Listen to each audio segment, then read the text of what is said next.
Hello दोस्तों, मेरा नाम है संग्राम और आज दिन है 5 फरवरी 2026। तो चलिए दोस्तों देखते हैं क्या हाल है हमारे पोर्टफोलियो का।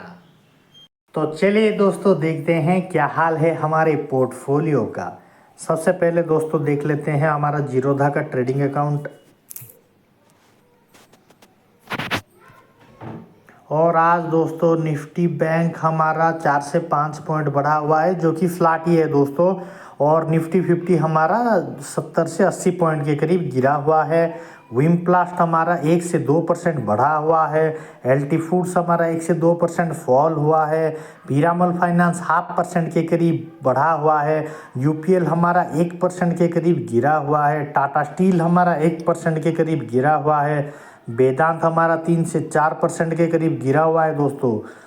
जनरल इंश्योरेंस हमारा फ्लैट है। पीएफसी हमारा 1% के करीब बढ़ा हुआ है।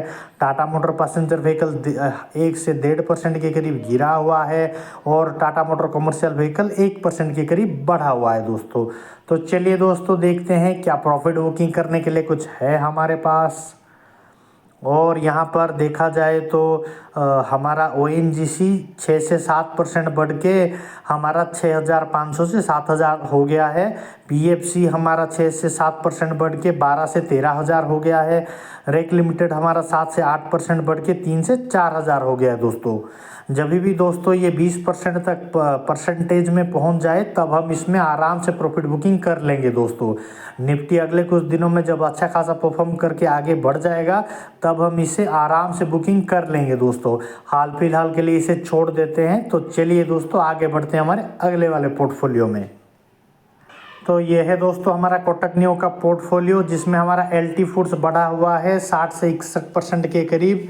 यहाँ पर 15,000 के करीब बढ़ा हुआ है। और हमारा ये विमप्लास्ट जो कि 32 टू 33% के करीब गिरा हुआ है। अगर प्रॉफिट एंड लॉस का देखा जाए तो 7 से 8,000 का प्रॉफिट बना हुआ है, जो कि 14 से 15% के करीब रिटर्न है। ये भी एक अच्छा खासा रिटर्न है दोस्तों। अगले कुछ दिनों में ये सब सही हो जाएगा।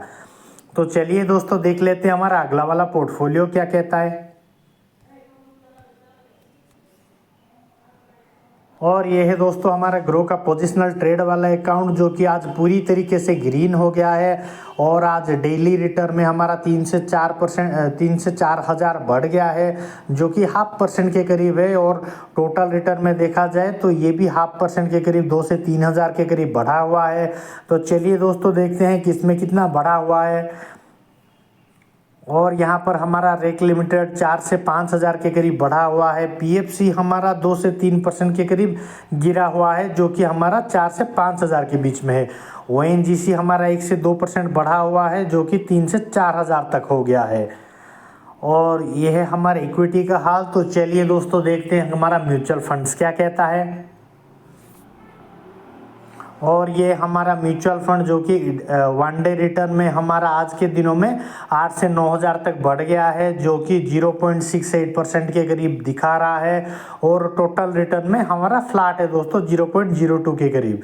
और XIRR में दिखा जाए तो 0.02 का माइनस में XIRR दिखा रहा है दोस्तों। ये रिकवरी कर चुका है दोस्तों।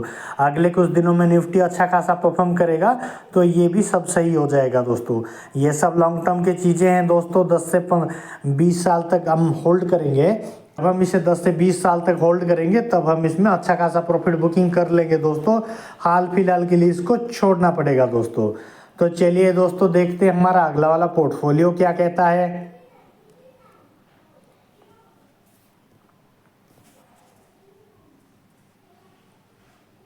अगर आप लोगों को भी स्टॉक मार्केट के रिगार्डिंग कोई क्वेरी या फिर जानकारी हो तो मुझे कमेंट में ज़रूर बताइए दोस्तों, ताकि मैं आप सबकी कोई मदद कर सकूं।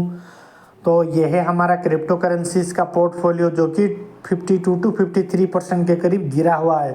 ये बहुत बुरी तरीके से गिरा हुआ है दोस्तों। देखा जाए तो डेली रिटर्न में आज के दिनों में 0.42% के करीब आज गिरा हुआ है। ये सब लॉन्ग टर्म की चीज़ें हैं दोस्तों। जब तक हम इसे बहुत टाइम तक वेट नहीं करेंगे तब इसमें अच्छा खासा रिजल्ट देखने को नहीं मिलेगा दोस्तों।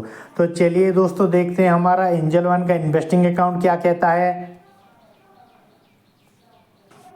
और ये है दोस्तों हमारा एंजल वन का इन्वेस्टिंग अकाउंट, जिसमें हमारा ओवरऑल 21 से 22% के करीब बढ़ा हुआ है, जो कि 43 to 44,000 के करीब है। तो यहाँ पर हमारा म्यूचुअल फंड, तो ये है हमारा म्यूचुअल फंड जो कि हमारा 1 से 1.5% के करीब गिरा हुआ है, जो कि हमारा XIRR माइनस में दिखा रहा है, -1.25 का। और यहाँ पर इक्विटी में देख लेते हैं दोस्तों, ये हमारा इक्विटी जो 22 to 23% के करीब बढ़ा हुआ है, 43 to 44,000 के करीब हमारा इक्विटी बढ़ा हुआ है। तो चलिए दोस्तों देखते हैं किसमें कितना बढ़ा हुआ है। और यहाँ पर हमारा स्मॉल कैप 88% के करीब बढ़ा हुआ है, मिड कैप हमारा 20 से 21% के करीब बढ़ा हुआ है, लार्ज कैप हमारा 6 से 7% का माइनस में दिखा रहा है दोस्तों। तो चलिए दोस्तों देखते हैं इंडिविजुअल स्टॉक्स में कौन कितना बढ़ा हुआ है। पीरामल फाइनेंस हमारा 88 to 89% बढ़ा हुआ है, Tata motor commercial vehicle 86 to 87% बढ़ा हुआ है, यूपीएल हमारा 38 to 39% के करीब बढ़ा हुआ है, वेदांत हमारा 31 to 32% के करीब बढ़ा हुआ है, टाटा स्टील हमारा 22 to 23% के करीब बढ़ा हुआ है, पीएफसी हमारा 1 से 1.5% के करीब बढ़ा हुआ है, जनरल इंश्योरेंस हमारा 2 से 3% के करीब गिरा हुआ है दोस्तों। और इसके बाद हमारा टाटा मोटर पैसेंजर व्हीकल जो कि 32 to 33% के करीब गिरा हुआ है दोस्तों। तो ये है दोस्तों हाल हमारे इक्विटीज़ का, जो कि हाल फिलहाल के लिए अच्छा परफॉर्म कर रहा है। डरने की कोई बात नहीं है दोस्तों, ये ऐसे ही बढ़ता जाएगा तो हमें अच्छा खासा मुनाफा लॉन्ग टर्म में हो जाएगा दोस्तों। तो चलिए दोस्तों मिलते हैं हमारे अगले एपिसोड कल में।